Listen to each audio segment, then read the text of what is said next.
Hi guys, how are we doing? Aaron back again with another week of reacting to chart music. Now this week we've got 3 tracks, slightly less than normal.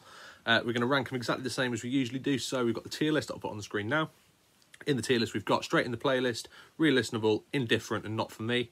So yeah, you can see what I think of each track. Like I say, every week let me know in the comments if you agree or you disagree. We'll jump straight into it this week. We start off with a track by an artist called Regard featuring Raye. This song's called Secrets. Not heard of either of these two, so I just give them a quick Google and saw what they were about.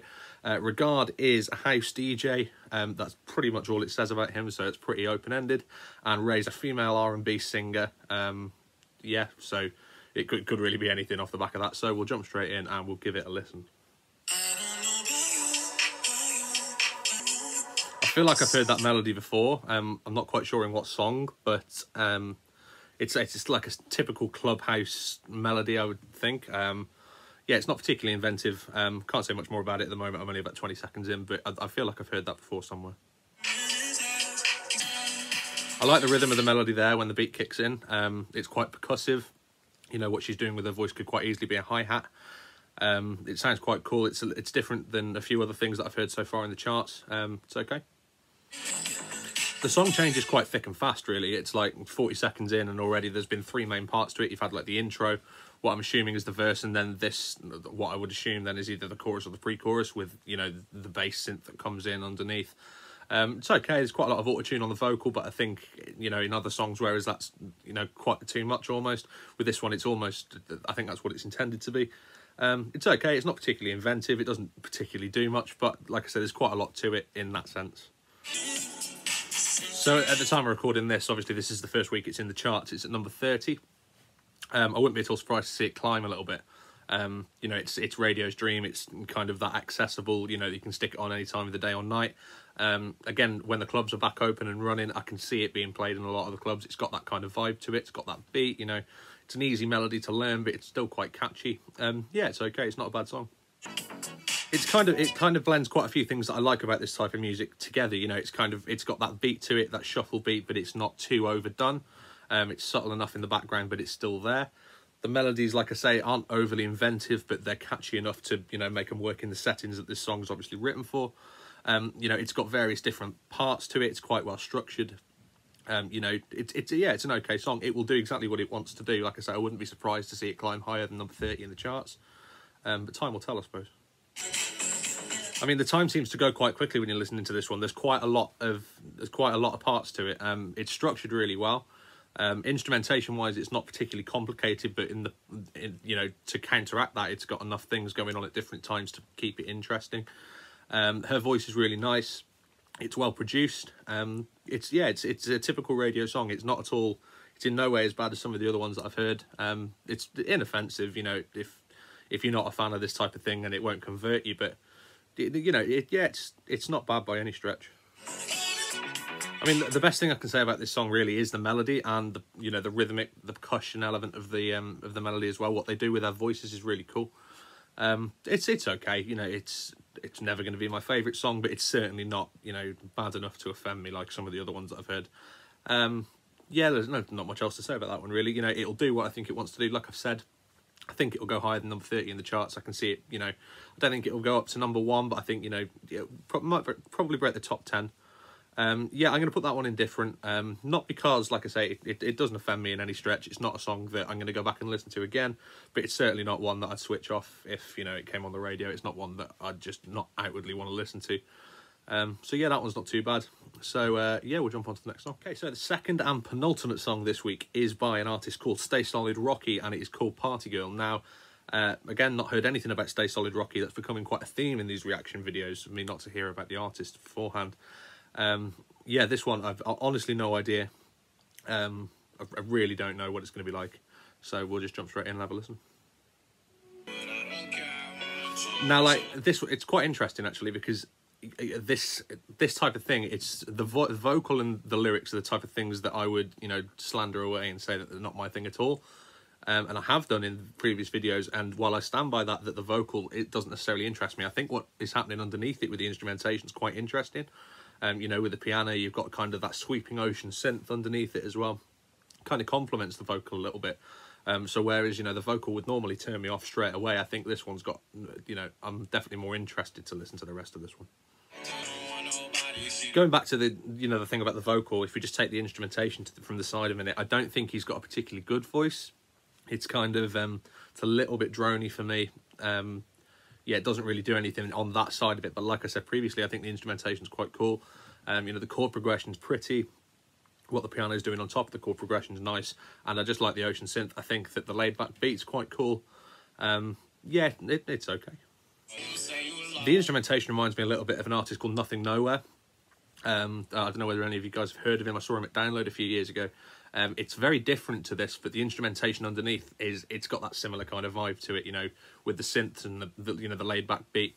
Obviously what he does with his vocals completely different. But yeah, it's okay. You know, I mean, it's certainly don't prefer this one to the last one, but I certainly don't dislike it as something like the Scots from a few weeks ago.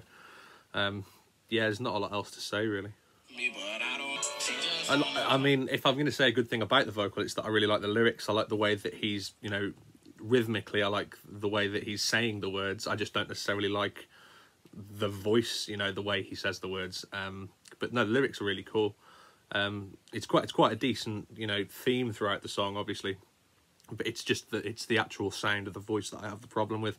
You know, sort of everything else I find all right, really, you know. But it's the voice itself that just puts me off.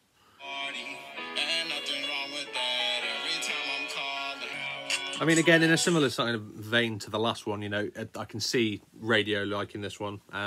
It's not too explicit, you know, to the point where other songs that I've been baffled by them. Again, it's a club song. I can hear this playing in clubs already.